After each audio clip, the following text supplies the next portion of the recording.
রূপসা তো দোষ করেইছে। আমাদের কথা না ভেবে, বাড়ির কথা না ভেবে, মান সম্মানের কথা না ভেবে স্বার্থপর মতে বিয়ে করেছে। ওকে মদত জুগিয়েছে এই নন্দিনী।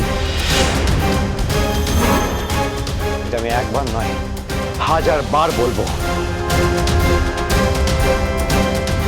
তোমরা ওকে যতই মাথায় তোলাম, আমি আজ থেকে পণ করলাম ওর হাতের রান্না তো দূর, ওর হাতের জলটুকু স্পর্শ করবো না আমি।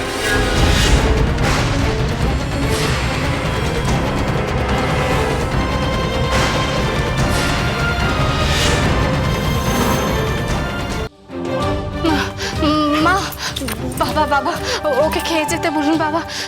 দেখুন আমাকে ভুল বুঝে এরকম করলে তো খুব বিপদ। আমাকে যা শাস্তি দিয়েছে আমি তো সবটাই মাথা পেতে নিয়েছি। এখন আমার হাতের রান্না কি দোষ করলো বলুন? তো তোমার কি মনে হয় তুমি নবাবকে বোঝালে নবাব বুঝে যাবে? কিন্তু আমি তো শুনেছি ওর কথা, আমি তো কোনো যোগাযোগ রাখছি না ও বাড়ির সঙ্গে। তারপরেও এরকম কেন করবে?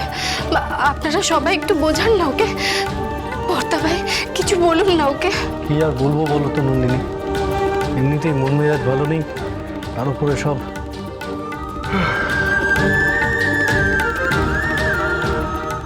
কি হলো? তোরাও খাবি না?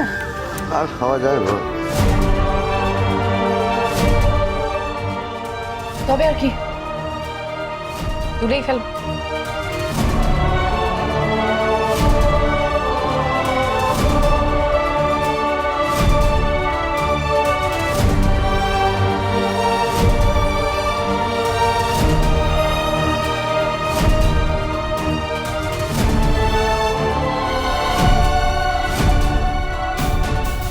মা,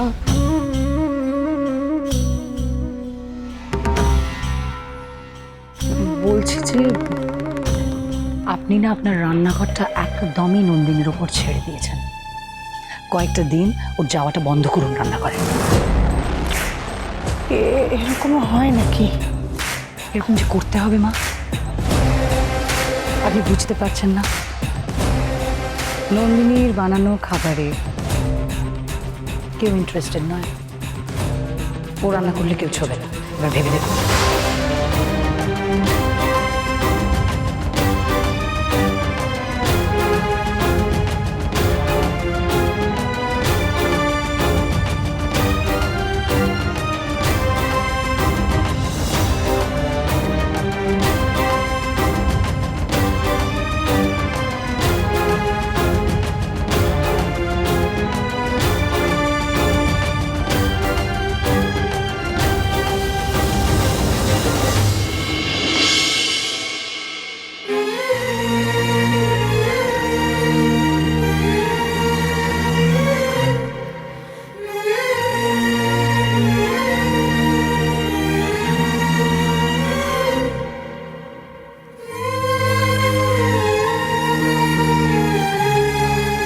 নবাব ভেতরেই আছে, আবার ভেতর থেকে দরজাটা বন্ধ করে দিয়েছে।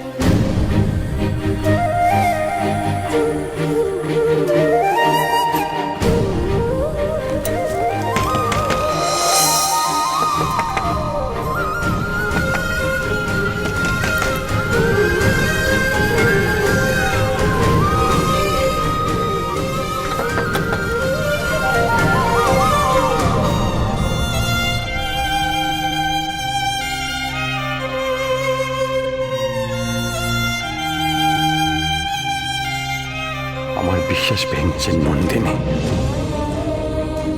এর দাম তো আপনাকে সুদে আসলে দিতে হবে। আমার বোন রূপসা কেমন আছে আমি জানি না। ওর সাথে বাড়ির সবার খারাপ সম্পর্কের কারণ শুধু আপনি। আপনি জাননি রূপসা ভালো থাকুক তাই ইচ্ছে করে এসব করেছেন। না, খুলবে না ও দরজা, ঢুকতে দেবে না আমায়। এই ঠান্ডার মধ্যে আমাকে ইচ্ছে করে ঘরের বাইরে তার করে রাখলেন। এভাবে তিলে তিলে শাস্তি দিতে জানতো আমায়। ঠিক আছে, দিন শাস্তি। দেখি এভাবে আমাকে কষ্ট দিয়ে কতদিনে আপনার রাগ পড়ে।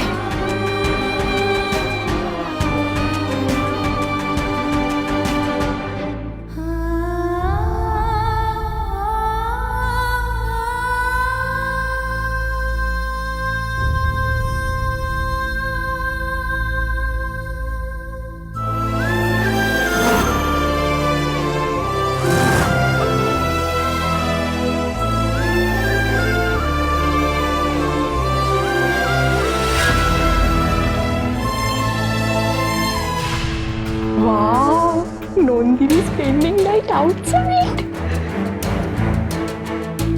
থাকুক ঘরের বাইরে, রাতটা কাটাক। এসব দেখলে আমার গায়ের জ্বালা মেটে আর কি। নন্দিনী কি চলে গেল? বুঝেছে দরজা ধাক্কে কোনো লাভ নেই, কিন্তু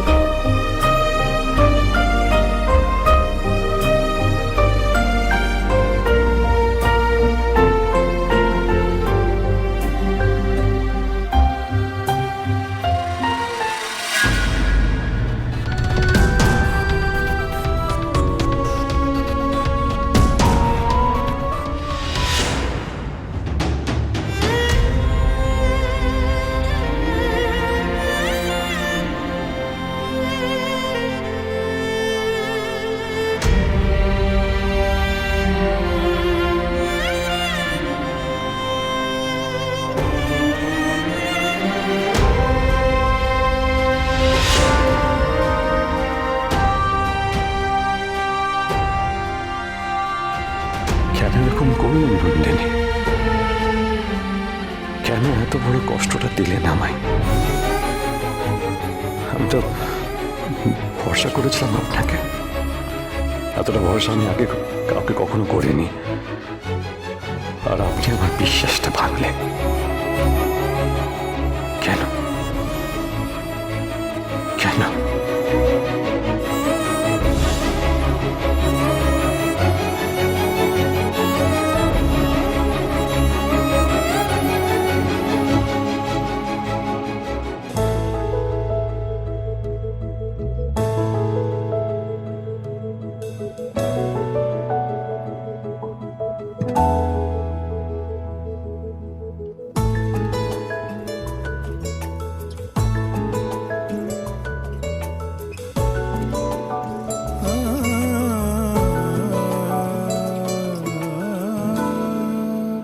কাকু কাকু কাকু এটা কি হলো? রূপসার বিয়েতে পাড়ার কাউকে বললেন না? আরে দূর, পাড়ার কাউকে কি বলবে? হ্যাঁ, রূপসা নিজের ফ্যামিলিকেই বলেনি। ঠিক আছে ঠিক আছে, যা হওয়ার হয়ে গেছে। বলছি কাকু এদেরকে একটু খাইয়ে দিন। এই তোমরা ইচ্ছে করে এসব করছো না? ও কাকু দিন না। কার সাথে কিভাবে কথা বলছিস তোরা? ছেড়ে দে নবাব, তোদের চামড়া আমি গুটিয়ে দেবো। নবাব, নবাব ছেড়ে দে, ছেড়ে দে নবাব। কি হয়েছে পঞ্চে? এমন এমন চিৎকার জুড়েছিস কেন? আরে কেলেঙ্কারি ঘটনা ঘটে গেছে, বাবার ছেলের সঙ্গে তোর সাথে